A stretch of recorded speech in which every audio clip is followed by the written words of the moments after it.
June 7, 1940, at the Chrysler headquarters in Highland Park, Michigan, an ordinary telephone call took place, but those 7 minutes would fundamentally reshape modern warfare. William Knudsen, President Roosevelt's newly appointed Commissioner of Industrial Production, asked a question that was absurd on its face. Can Chrysler build tanks? K.T. Keller, the chief executive of Chrysler Corporation, answered with brutal honesty, "I don't know. I've never seen one of these things." At that moment, the United States Army possessed a mere 66 medium tanks, a force that could have been destroyed before lunch on any single day of the Blitzkrieg. Meanwhile, Nazi Germany had already deployed over 3,000 Panzers, crushing Poland in 26 days and France in 6 weeks through coordinated armored warfare. The United States, ranking 19th in global military power, had more horses than tanks. The mathematics of defeat were being written in blood across Europe, yet within 9 months, Chrysler would accomplish what no military arsenal had ever achieved. These 30-ton behemoths, once requiring months of skilled labor, would roll off assembly lines like cars, one every 55 minutes at peak production, shattering every assumption about how to make war. This is the story of how American industrial genius solved an impossible military problem by refusing to build a tank the Army's way. The foundational problem facing the military in 1940 was rooted in tradition. The Army Ordnance Department still operated under production methods virtually unchanged since the First World War. Tanks were considered custom creations, assembled by hand in government arsenals. The Rock Island Arsenal in Illinois, working at full capacity, could produce perhaps 3 medium tanks per month. Each one took 12 weeks from raw materials to readiness, a timeline based on the craft knowledge of specialized workers.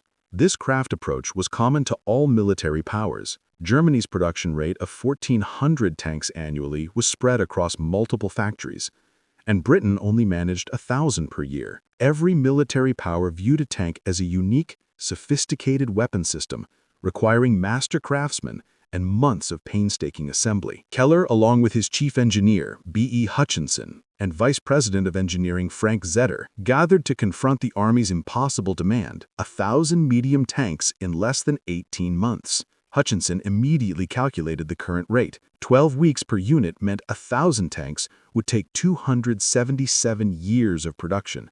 Keller's response defined the entire program. "We don't build tanks the Army's way, we build them our way." Their first visit to the Rock Island Arsenal revealed the core problem. Workers were hand-fitting armor plates and custom machining parts because the components, manufactured to loose military tolerances, varied widely. No 2 tanks were truly identical. Keller instantly recognized the limitation. This isn't manufacturing, it's sculpture. Every part depends on the craftsman's skill. You can't scale this.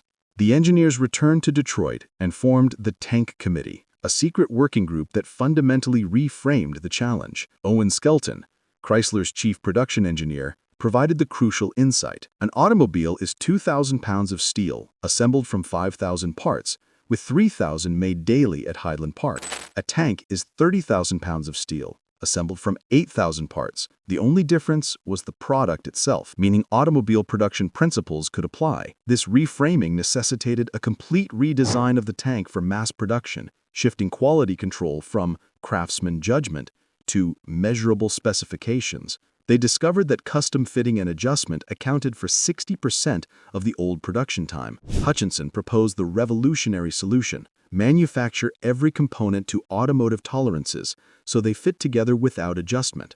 This would drop the assembly time from 500 man-hours to perhaps 150, solving the time problem instantly. Skelton pushed this further, insisting on a moving assembly line, a conveyor system that brought work to stationary workers, each performing a specialized operation. This became known as the Chrysler method. When Keller presented the Chrysler method to the Army Ordnance Department in November 1940, the military engineers were skeptical, bordering on hostile. They argued that automotive tolerances were too fragile for combat vehicles, that a moving assembly line would ruin quality control, and that welded armor was inferior to the traditional riveted construction.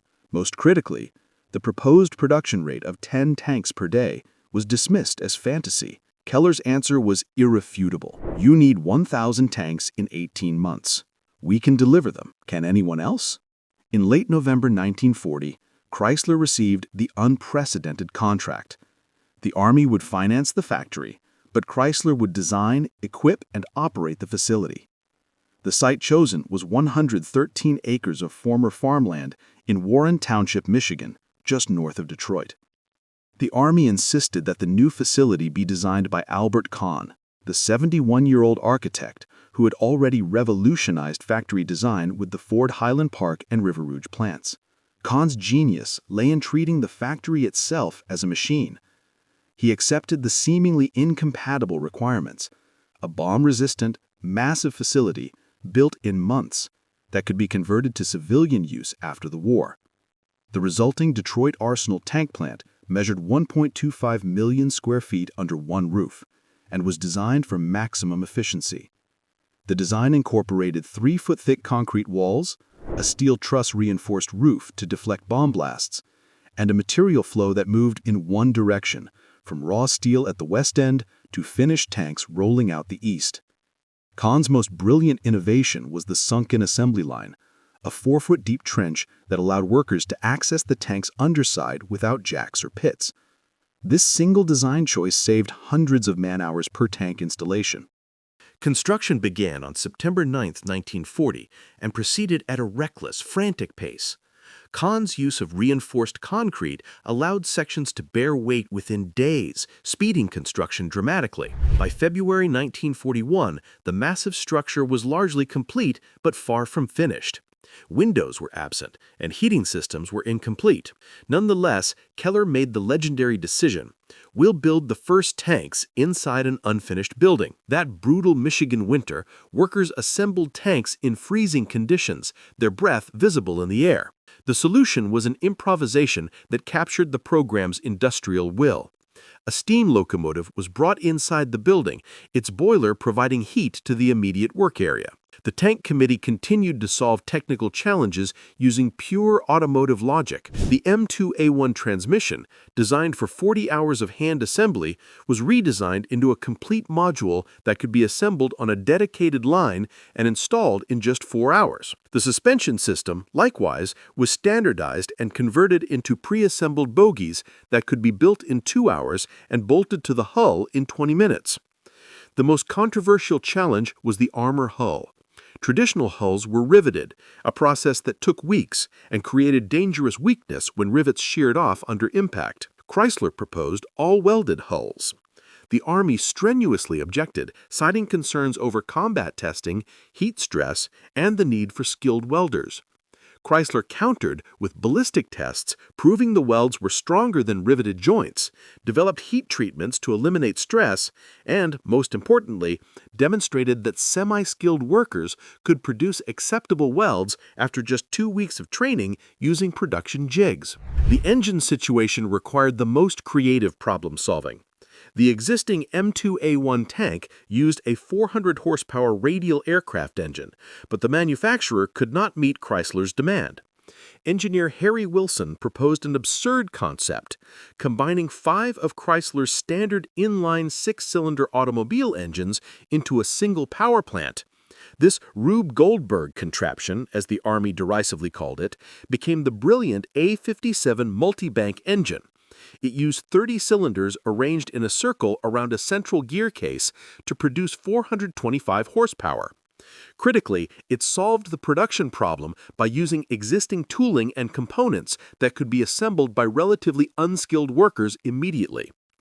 On April 12, 1941, one day before Easter Sunday, the first Chrysler-built M3 medium tank was completed on the assembly line floor of the unfinished Detroit Arsenal. Though the design itself was a tall, transitional compromise mounting a 75mm gun in a hull sponson, it was the first tank ever produced on an automobile-style assembly line. The formal delivery occurred 12 days later, with Keller riding in the 28-ton M3 as it rolled out into the spring sunshine. The tank smashed through obstacles and demonstrated that production methods had not compromised combat capability. Behind that single tank was a production system unlike anything the military world had ever seen. By May 1941, one tank was rolling off the line every other day. By July, it was 2 per day. The factory quickly transitioned to the vastly superior M4 Sherman, a redesign that maximized the efficiency of the assembly line. This was possible because the production system was flexible, using standardized components that allowed for rapid model changes. The success of the Detroit Arsenal proved that American engineering confidence, industrial capability, and systematic thinking could achieve what seemed impossible. In 4 years, Chrysler built more tanks than most nations produced in the entire war. The engineers looked at a military problem and saw an industrial challenge, refusing to be constrained by tradition or convention. Their greatest legacy was not the tanks themselves, but the proof that, when someone says it can't be done, the right answer is often, show me why not, and let's figure it out. This systematic, confident answer built an arsenal that helped save democracy.